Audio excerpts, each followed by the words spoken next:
तो देखिए, गैराज में खड़े वाहनों को ठीक करने के लिए 4 मैकेनिक रखे गए हैं, लेकिन हालात देखकर अंदाजा लगाया जा सकता है कि इन वाहनों की किस तरह से रिपेयरिंग की जा रही है। गैराज में करीब 100 गाड़ियां खड़ी हैं जो कचरा उठाने की जगह कचरा बनती नजर आ रही है। कचरा गाड़ी और जो भी गाड़ियां खराब होती है उनको ठीक करने के लिए यहाँ पर मैकेनिक हैं, लेकिन किस तरह से जो सरकार का पैसा है नगर निगम किस तरह बर्बाद कर रही है, एनडीटीवी ग्राउंड रूम आपको दिखाती है। देखिए किस तरह से ये जो कचरा वाहन लाए गए थे, नए के नए कचरा वाहन खड़े हैं जो इलेक्ट्रिक हैं, जो छोटी गली कूची में चले जाते थे, लेकिन किस तरह से उनको टायरों के बीच में ढांक दिए गए हैं, वो अब दिखने को तैयार नहीं है।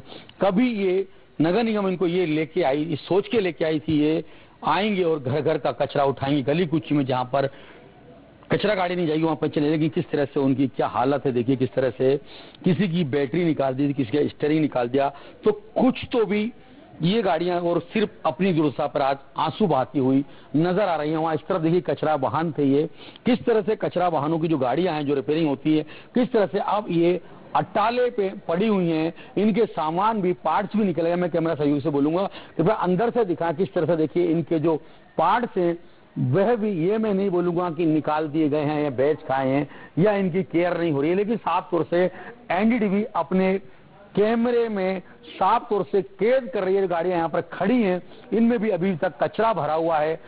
जब नगर निगम खुद स्वयं की सफाई नहीं कर सकता तो वो शहर की सफाई किस तरह से करेगा। देखिए ये कचरा गाड़ी है, इसमें काम होने के लिए खड़ी है, लेकिन इसमें भी कचरा भरा हुआ है, कई दिनों का कचरा भरा हुआ है।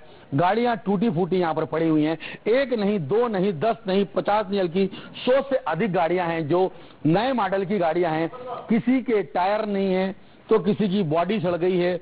यहाँ के जो जवाबदार हैं उनसे जब एनडीटीवी ने बात करने की कोशिश की तो कैमरे के सामने नहीं आए। देखिए किस तरह से जो नगर निगम है संपत्ति कर वसूल करती है, कचरा वसूल हर महीने का कचरा वसूल करती है, लेकिन किस तरह से जो गाड़ियां जो सोच के खरीदी थी, लेकिन वो गाड़ियां अपनी दुर्दशा पे आंसू बहाती हुई नजर आ रही हैं। जो कभी बाढ़ में जाकर कचरा साफ करने की लिए इनको लाए गए थे, वो आज खुद अपना ही कचरा साफ नहीं कर पा रही है। देखिए किस तरह से यहाँ पर जो नगर निगम के अधिकारी हैं उनसे उन्होंने बात करने की कोशिश की, कितनी गाड़ियां हैं, कितनी अटाले में खड़ी हैं, कितनी साफ सफाई होगी, तो साफ तौर से कैमरे के सामने कोई जवाबदार नहीं आया, बल्कि जो यहाँ पर मैकेनिक हैं, जो ठेके पे भी मैकेनिक है, टोटल 5 मैकेनिक यहाँ पर, एक भी मैकेनिक कैमरे के सामने नहीं आ रहे, सब कैमरे से बचते हुए नजर आ रहे हैं। क्योंकि साहब देखिए किस तरह से बाड़ियां भी निकाल ली गई हैं गाड़ियां की। देखिए किस तरह से जो गाड़ियां खड़ी हैं इनकी बॉडी भी निकाल ली है, जो खुद कचरे में खड़ी है। जो ट्रैक्टर खरीदे थे नगर निगम में लाखों रुपए के, वो भी अब यहाँ पर खड़े हुए बीमार खड़े हुए नजर आ रहे हैं। लेकिन बात यह है कि आखिरकार जवाबदार इस ओर ध्यान दें, इन गाड़ियों को मेंटेनेंस करें, इन गाड़ियों का फिर अटाले में या कि नीलामी करें, तो कम से कम नगर निगम लोगों का, आसपास के ग्रामीण वालों का और नगर निगम क्षेत्र में जो वार्ड है 45-50 वार्ड है उनका भला हो सकता है। लेकिन यही कारण है, किसी का टायर निकला पड़ा है तो किसी का कुछ निकला पड़ा है, किसी की सीट फटी है। जब इस पर हमने एनडीटीवी की टीम ने अधिकारियों से बात करने की कोशिश की तो कोई अधिकारी कैमरे के सामने नहीं आया। मेरे कैमरा सहयोगी हर्षल के साथ एनडीटीवी से अरविंद चौक से देवास।